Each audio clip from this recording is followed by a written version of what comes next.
നന്നായിട്ട് അതിട്ട് വാട്ടിയതിന് ശേഷം അതെടുത്ത് കോരി വെക്കണം. എന്നിട്ട് ബാക്കി വരുന്ന അണ്ടിപ്പരിപ്പ് വറുത്ത നെയ്ക്കകത്താണ് നമ്മൾ പഴമിട്ട് ഇങ്ങനെ വാട്ടുന്നത്. ഇച്ചിരി തേങ്ങ ചിരണ്ടി ടേസ്റ്റ് എന്നാടി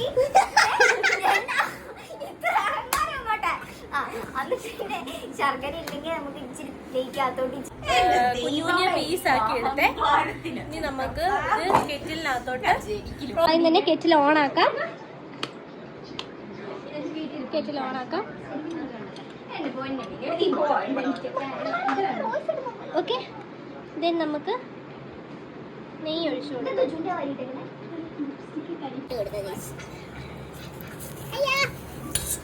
ഇങ്ങനെ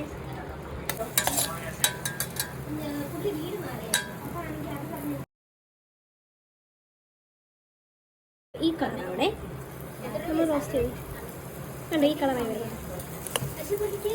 സെറ്റ് ആയിട്ടുണ്ട്, നമുക്ക് എടുക്കാം. ഡിഫറൻസ്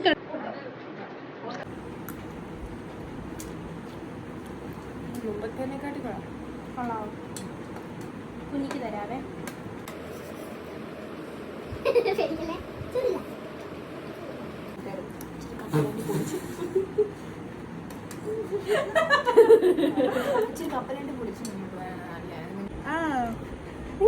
കഴിഞ്ഞ റിയാക്ഷൻ